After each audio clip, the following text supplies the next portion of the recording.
Eric, go ahead. Thank you, Mr. Chair. And I just want to say I'm joining today from Kenora in Treaty 3 territory. But of course, my riding extends right up to Hudson Bay and encompasses much of the territory that you operate in as well. So I'm very appreciative to have the opportunity to have a conversation with both of you today. Chief Morrison, I'll direct my questions toward you, but if Mr. Faulkner wants to jump in at any point, please don't be shy to do so.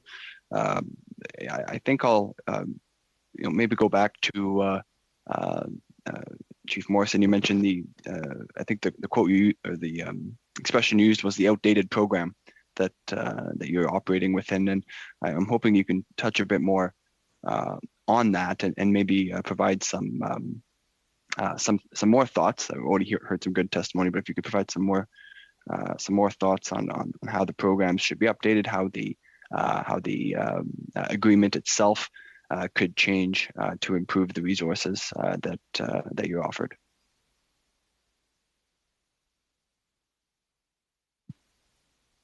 Yeah, thank you very much for your question. Again, good to see members from Northwestern Ontario here. I think we also see Dr. Pulowski. Good to see you as well. So, Eric, I think when we look at the First Nation policing program, it is so restrictive in what policing can do. We can't provide, we have service gap deliveries. You heard me mention victim support.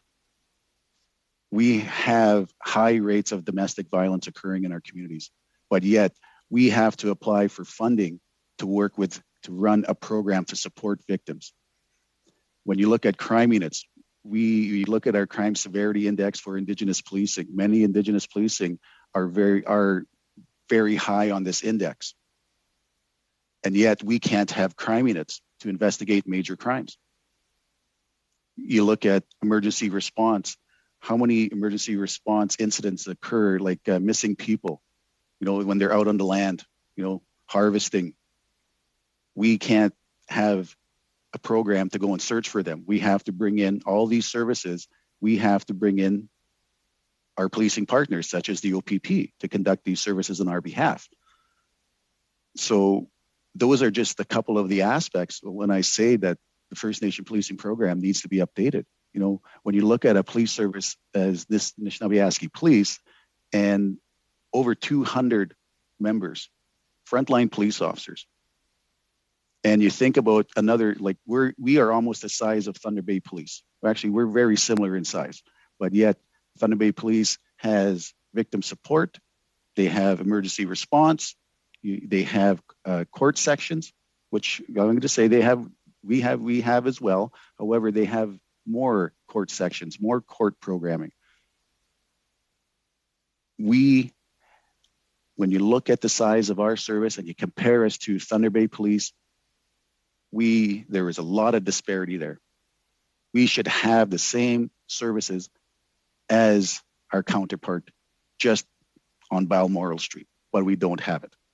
So when I say the First Nation policing program is outdated, we should be able to have these services within our police service delivery, but yet we don't because of the terms and conditions from the First Nation policing program. Again, like you heard from our legal counsel, it is very restrictive.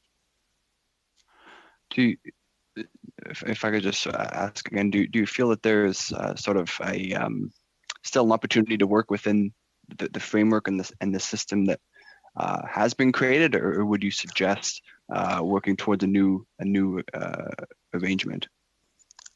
Well, with the federal announcement, with the federal government's announcement to make First Nation policing an essential service, all the chiefs of police welcome this.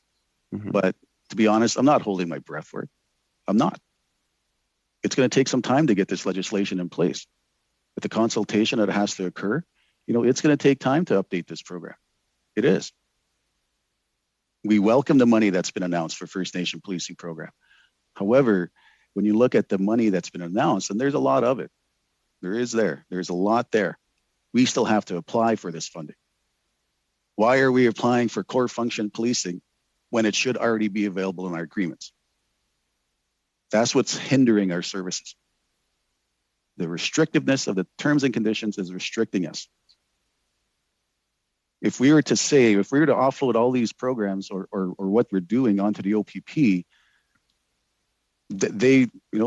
they would probably be able to get this money because of their access to dollars.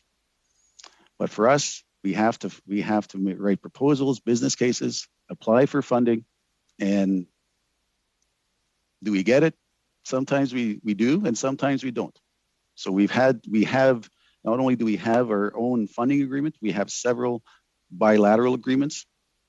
And I have to give praise to my finance department to keep track of all the reporting requirements for all these bilateral agreements that we have, just to ensure that we can provide a service to our communities.